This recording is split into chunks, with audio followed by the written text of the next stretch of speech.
Ready? Yep. Test, test. Hi, I'm Chris Donovan Haynes from Counseling Services. Today I want to talk a little bit about managing your time and how to get organized. First, I want to point out how many hours you actually have to play with in your day. So in one day, obviously, there are 24 hours, but in a week you have 168 hours, which seems like a lot when you first look at it.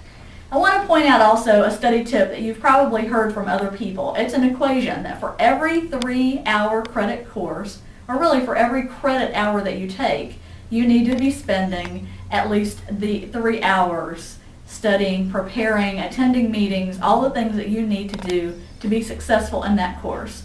So I want to share first the tools that you're going to need to do this and move from there.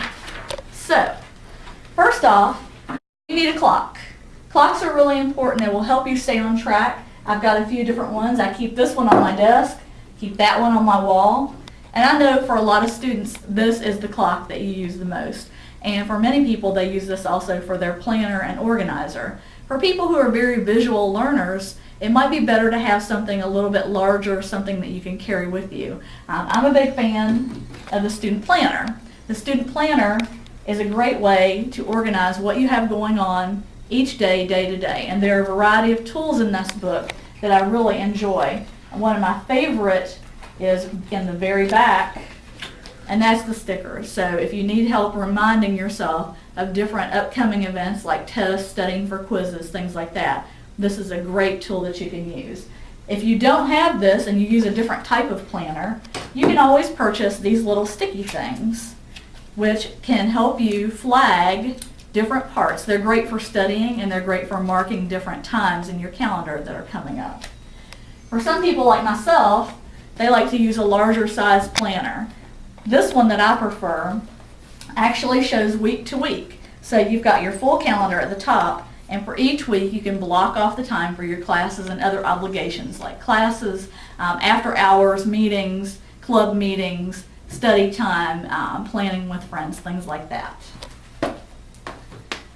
I'm also a fan of using a wall calendar. Some of you all probably have these in your rooms with neat artwork and stuff like that. You might want to put test dates or important upcoming events on that.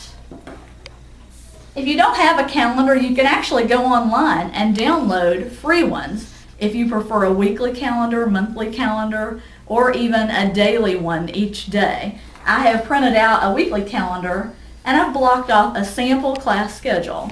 This is an important thing to do at the beginning of the semester because you know these classes are going to be in place and you're going to need to work around them no matter what you're doing. If it's projects, if you're meeting with class members and working on a group project, if you have club meetings and things like that, your classes are going to be at the core of what you're doing. Again, for very visual learners, I like the idea of large, big calendars. I keep this on my desk with important dates, and obviously I'm a fan of the highlighter, which can help flag me on what different types of things. So you might even color code those. Another way to stay organized is to have a to-do list. Now you may keep this on your phone or you may have it on paper. A couple tips regarding to-do lists: no matter how you keep them short. An effective to-do list is going to be reasonable and achievable.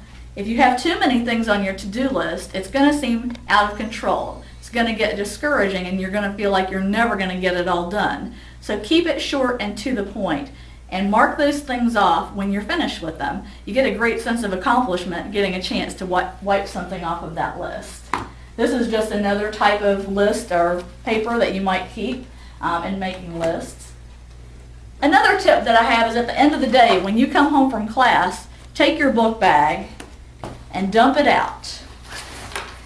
I've seen a lot of book bags that people are carrying around that look like they weigh about 500 pounds, which probably doesn't feel great to carry around. But take your papers and organize them. Another thing that you can do as a student is make sure that you move your body. That's another great way to decrease the stress that your body is experiencing. So get out, whether it's doing push-ups, crunches, going to the gym, or just simply taking a walk. Make sure to move your body and exercise. That's a good one. Today I'd like to talk to you about managing your stress. And the first thing that you can do to try to de-stress and decrease anxiety is to get organized. You might need to clean out your bag, dump out your book bag and start all over. And make sure that you have a planner from Coastal Carolina University so you can track your test dates, due dates for projects and papers, and start to really feel organized and be in charge of what you're doing on a day-to-day basis. College students tend to be really busy people, and a lot of times they don't eat the right foods because they're so busy they don't have time to prepare healthy meals. So this is just a reminder. Eat a well-balanced diet. Make sure that you eat 3 meals a day or 5 small meals a day. You don't want to be depleted because when you lose your energy, a lot of times that makes you more vulnerable to stress and anxiety. Another thing you can do to try to reduce your stress is to limit your use of caffeine. If you can, avoid use of energy drinks and limit your intake of coffee and other caffeinated beverages. Oftentimes, people find it really helpful if they're feeling stressed out to talk it out with a friend or a family member or a colleague. Sometimes at college you might want to use your advisor, an instructor, or even someone here at Counseling Services to talk it through.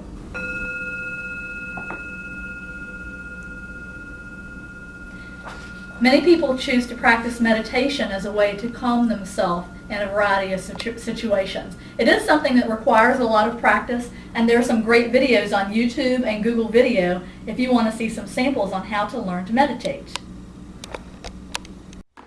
Man, this has been the worst week ever. Like, I've had many problems in classes. I'm having problems with my boyfriend. My family life sucks. I'm having like the worst week. Lauren, that sounds awful. Is there anything I can do to help you? You know, one of the best things you can do to relay stress is just talk it over with somebody. And if your friend is not giving you all that you need to get the help, you can call upon Counseling Services at any time.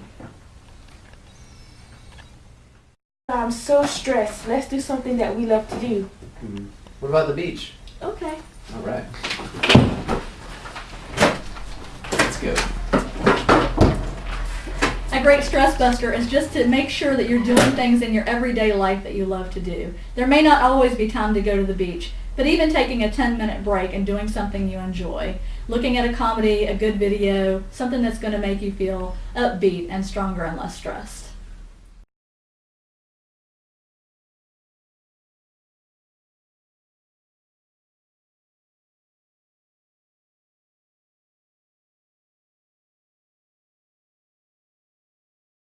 A great stress buster is just to hang out and laugh with friends. Read a good book.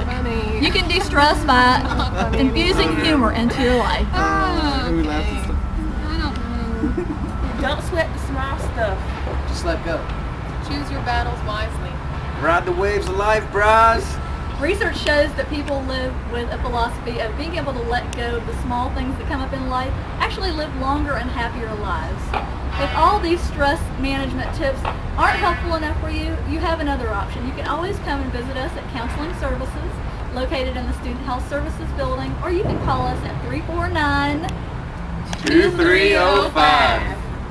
Take care of yourself.